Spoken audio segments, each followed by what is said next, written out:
ونبقى جنوبا في القنيطرة، حيث هزت انفجارات قوية عمق هضبة الجولان المحتل، والناتج عن مناورات عسكرية لقوات العدو الإسرائيلي وطائرات استطلاعه. وقد شهدت سماء ريف القنيطرة تحليق لطيران نظام الأسد، إضافة لموجات من القصف المدفعي على القرى المحررة من قبل ميليشيا الأسد، فيما قام الجيش الحر باستهداف تجمعات لميليشيا الأسد على خطوط الجبهة الأمامية بالرشاشات الثقيلة. ولمزيد من تفاصيل هذه الأخبار ينضم إلينا الناشط الإعلامي أسعد الجولاني. السلام عليكم أخي أسعد. وعليكم السلام ورحمة الله وبركاته. أخي أسعد، ما هي حقيقة هذه الانفجارات، وهل هل من اعتداءات جديدة من قبل الاحتلال الإسرائيلي على الأراضي السورية؟ نعم، تحية طيبة لك وللسادة المشاهدين والمستمعين. بالفعل الأجواء في هذا اليوم تعود إلى التصعيد وتعود إلى التوتر من جديد. ليست هي التصعيد من الذي كان مسبقا قبل أيام، الذي حصل من نوع آخر على المنطقة، والذي كان استهداف من قبل الاحتلال الإسرائيلي لكبار من الضباط والمسؤولين لحزب الله والحرس الثوري الإيراني ضمن الأراضي السورية. في هذا اليوم بالفعل تشهد انفجارات ضمن العمق من الجولان المحتل، وهي عبارة عن مناورات ضمن الأراضي هضبة الجولان. لكن المناطق التي في الجانب السوري التي تتعرض إلى تصعيد جنوني من قبل قوات النظام، لم يكن هذا التصعيد ردا على العدو الإسرائيلي ضمن الأراضي المحتلة، بل جاء ردا على أبناء شعبنا. كما تعلمنا وبعد لنا أن نعرف الحقيقة على ما هي عليه، المنطقة الجنوبية على العموم تعم بها أصوات الانفجارات وتعم بأصوات الطائرات والاشتباكات المتقطعة بين الحين والآخر. القنيطرة منذ مساء أمس حتى اللحظة لم تتوقف عصابات الأسد من قصفها بمختلف أنواع الأسلحة المتوسطة والثقيلة على البلدات المحررة من الجبهة الشرقية والشمالية من القطاع الأوسط، لكن باتت في شكل متقطع بلدات مسحرة، نبع الصخر، أم باطنة، ممتنة، الصندانية، الخوالد. هذه كلها تعرضت للقصف؟ هذه المناطق كلها تعرضت للقصف أخي؟ نعم، البلدات مسحرة. ألا يوجد رد من قبل أبطال الجيش الحر؟ ألا يوجد رد من فصائل الجيش الحر المتواجدة هناك؟ ألم تحدث اشتباكات؟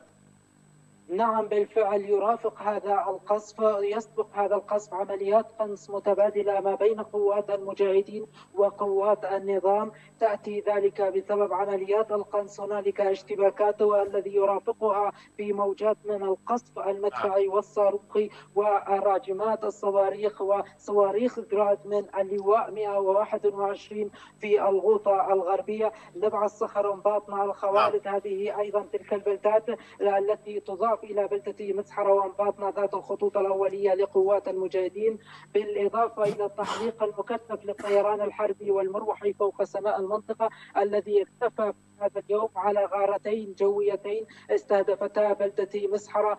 وكانت هنالك أضرار كبيرة دون أنباء عن سقوط لشهداء أو جرحى من أبنائنا أو أخوة المجاهدين. لكن بالإضافة إلى الجبهة الشمالية الغربية للقطاع الأوسط المتمثلة ببلدتي الحميدية والصندانية، أيضا نيران عصابات الأسد والقناصي تستهدف بشكل عشوائي لأي جسم يتحرك بهما في تلك المنطقة. يتخلل تلك العمليات القنص عمليات قذف وأيضا اشتباكات متقطعة، الذي يرافقه أيضا كالمحتاج موجات عنيفة من القصف المدفعي. بلدة يوفانا في الريف الشمالي أيضا لم تسلم من نيران قذائف الدبابات والنقاط العسكرية من تل القبع وتل كروم والتل أحمر عين النورية. لو توجهنا إلى الريف دمشق الغربي والمحاذي لريف القنيطرة الذي يشهد أيضا توتر شديد وتصعيد واضح، نظام الأسد يعزز من جبهاته في تلك المنطقة، يحصن من قواته، يرسل ويبدل قواته من نقطة إلى أخرى. اللواء 121 يشهد في الأيام الجارية وفود كبير لشبيحة الأسد وعناصر حزب الشيطان وأيضا الحرس الثوري الإيراني. اللواء 121 أخي الكريم أسعد، هذا يتبع للفرقة السابعة، أليس كذلك؟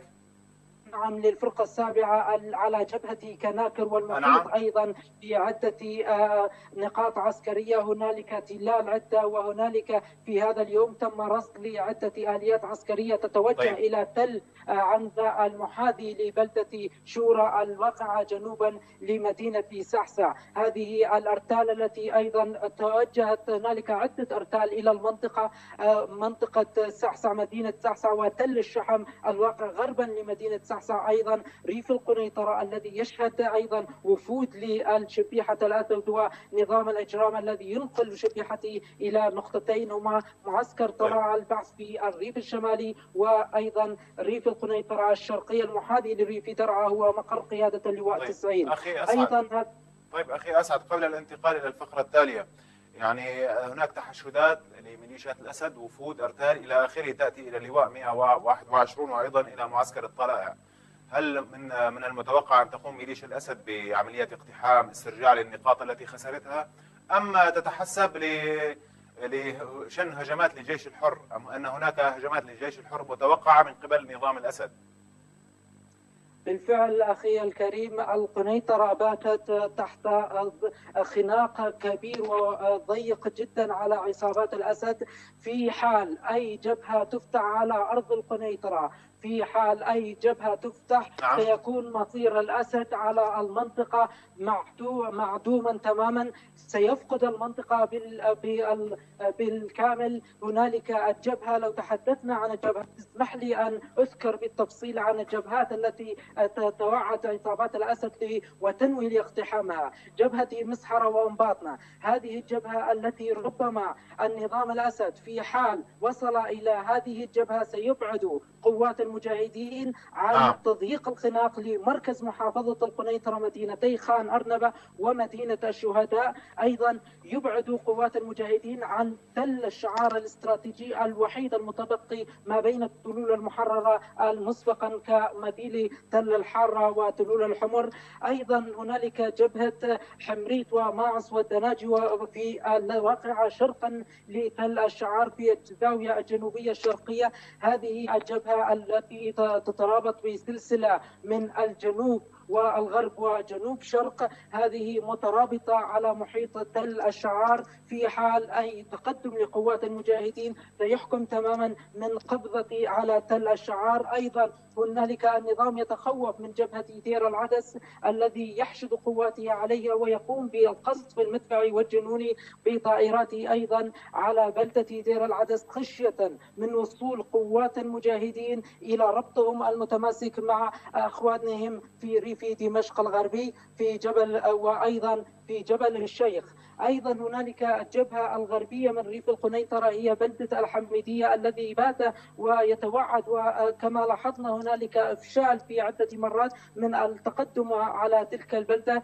يحاول النظام الأسد قطع الشريان الرئيسي عن الريف الشمالي للقنيطرة، أي يفصل ريفي القنيطرة الأوسط والشمالي عن بعضهم البعض. لكن بإذن الله سيبقى المجاهدون على الثبات ويتوعدون المجاهدون على ما يحدث وما يجري، والخوف والهلع الذي يصب أبناء شعبنا في تلك المنطقة مما سيحدث في الأيام الجارية وربما الساعات. نسأل الله الثبات والتمكين لقواتنا المجاهدين. أيضا هنالك جبهة بلدة حسنو في ريف درعا الغربي في ريف دمشق الغربي، شهدت أيضا ما هي الجبهة أخي؟ ما هي الجبهة؟ نعم، جبهة المحيطة لمدينة سعسع في الغوطة الغربية. بلدة حسنو، بلدة حسنو في الواقع شمالا بغرب بمدينة سعسع تعرضت إلى غارتين بالطيران الحربي والمروحي. أيضا